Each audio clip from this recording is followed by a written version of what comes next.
tuned in to TTV. I'm your host Toya, and today is Wisdom Wednesday, and we are talking about the Tao Te Ching. Now, this is the version I use. I never looked at it. Okay, without the cover, it's just plain. But this is the version I use, and just to give a little background on the Tao Te Ching, I know it starts with a T. It's actually TE, but the T is actually pronounced as a D, so it's the Tao Te Ching. And what this is a collection of proverbs or yeah, we'll just stick with proverbs. It's proverbs written. It says by old old Chinese man. So what is fascinating to me, and for you guys who watch this every week, I'm sorry you have to hear me say this every week, but just in case somebody's new to this, but what's fascinating to me is that this was written 4,500 years ago. Everything, all these little proverbs in here were written 4,500 years ago, and they still apply today. That's what's so fascinating to me.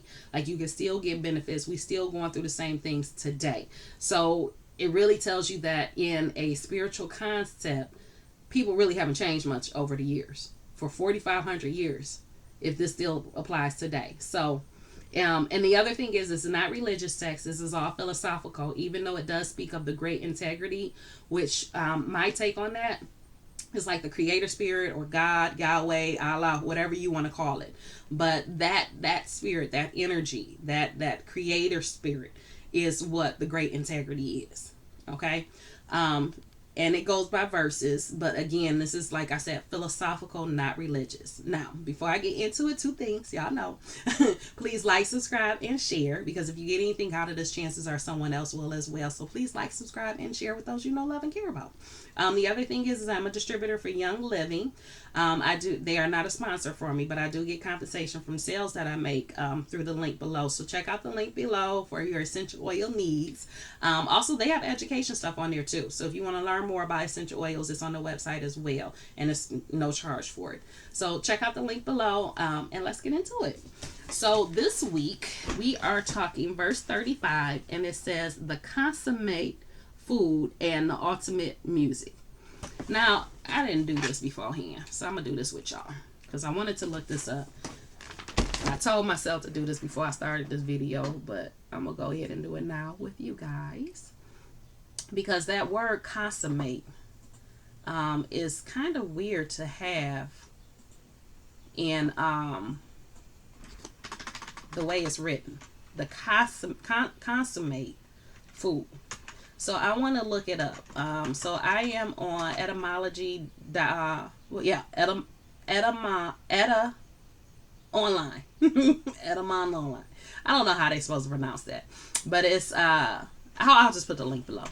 But anyway, so I'm gonna put in here consummate. CONSUMMAT.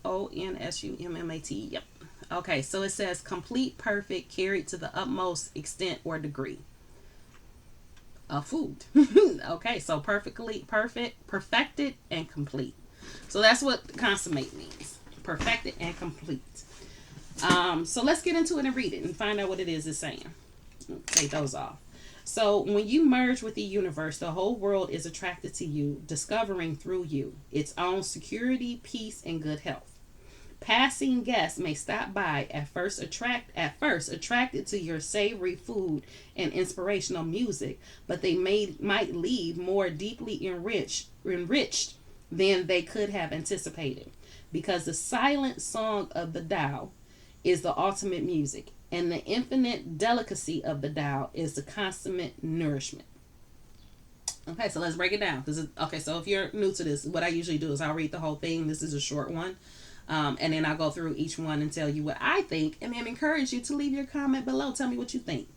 And nobody really listens to me when I say that, but I'm serious when I say that. Please leave your comment below. Tell me what you think, what you got out of it, because it might not be what I did. Okay, so the first one is when you merge with the universe, the whole world is attracted to you, discovering through you its own security, peace, and good health.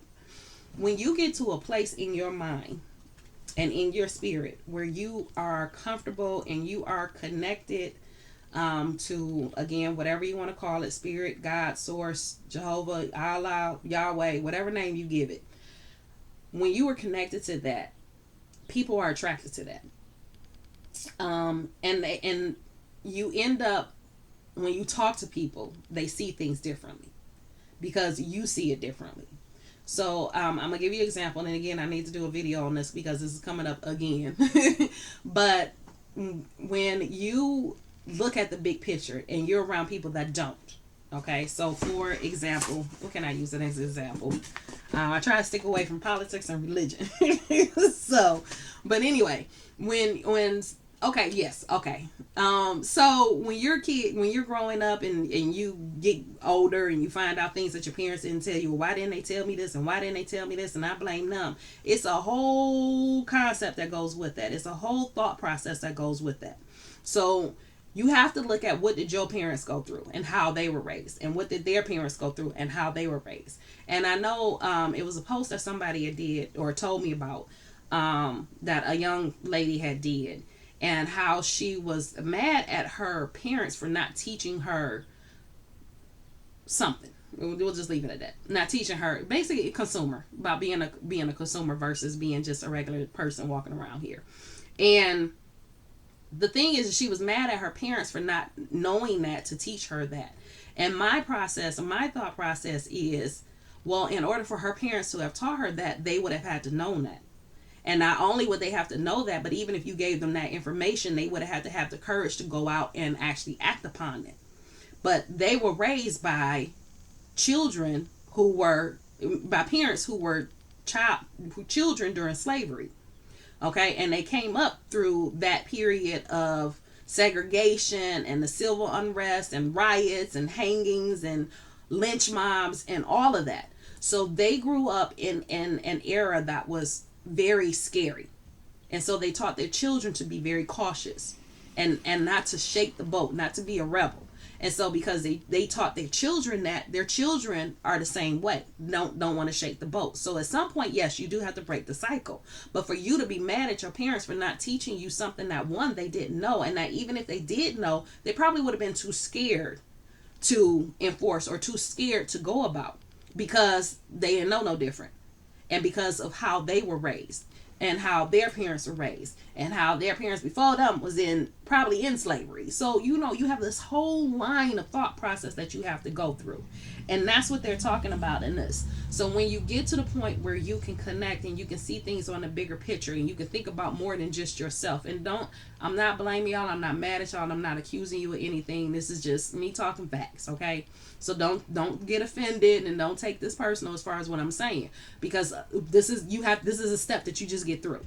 So once you get through that and you're walking more in your spiritual mind and in spiritual set, then you can see and understand that people are going to gravitate to you. They're going to listen to you because they hear what you're saying, and it's different. It gets their wheels turning, and something inside of them connects to that.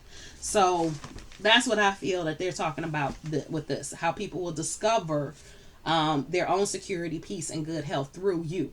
So through the words that you use through them, through your own experience, through how you observe and see life, that's how they will learn and discover life as well. I hope this is recording. Okay, good. I took my camera down to pull up the definition. I forgot to pull it back up. But anyway, passing guests may stop by at first, attracted to your savory food and inspirational music, but they may leave more deeply enriched than they could have anticipated. So when you are a spiritually connected person, when you are okay with everything, who you are and what goes on in your life, and you really do genuinely care about other people, okay? And it could be one or all of these. It doesn't have to be everything, but it does need to be that you genuinely care about other people. That comes out in the food that you cook. People can taste it and they can feel it. I have a couple of friends that when they see me, they want me to cook something from them because of the energy that they get out of what I put into the food. Makes them feel good and makes them feel secure, I guess. But it does something to them. It makes them feel really good inside, and it gives them something that they need. So I think that's what this is talking about. So yes, they're gonna, if you're a good cook, which if you're cooking in a spiritual manner, like coming from a place of spirit, coming from a place of love, coming from a place of wanting to do good for somebody else and wanting them to enjoy it and wanting them to get nourishment and things out of that, if that's the intent when you're cooking that food, they're going to enjoy it. They're gonna smell it. It's gonna smell good. They're gonna go through all of that, and they're going to get more enriched because of the love and because of the energy and because of the nourishment that you put into it. So it's not just the food, it's also what you yourself put into it. And that's how they get more out of it than they anticipated. They may be thinking like, oh, oh well yeah, let me have some of that. I'm gonna try that. Oh, this is really good. And they get to being happy and feeling good because you're happy and you're feeling good because you're doing something that you feel good about, feeding and nourishing somebody else. So I think that's what that comes out of. Because the silent song of the Tao is the ultimate music, and the infinite delicacy of the Tao is the consummate nourishment. And remember, constant is perfect and complete nourishment. And that just goes back to everything else I already said. So there's a rhythm, there's a frequency, there's an energy that goes into what you prepare for other people. And even as you sing and or listen the music you listen to, like all of that has this frequency to it. And when you think about the universe, which is what they're talking about with the Tao, the universe, God, Jehovah, whatever name you want to give it, it's a certain frequency that goes with it, a certain song or music or whatever you want to call it that goes with it. And it comes through just by being in that energy, just by being present with people who are in that energy. And I think that's what the last one is talking about.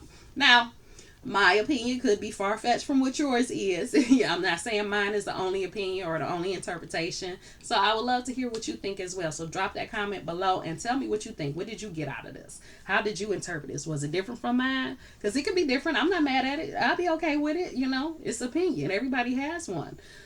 So drop yours down below and tell me what your opinion was. But that's it for today. Again, if you got anything out of this, please like, subscribe, and share, because if you got something out of it, chances are someone else will as well. I love you, and I will talk to you tomorrow.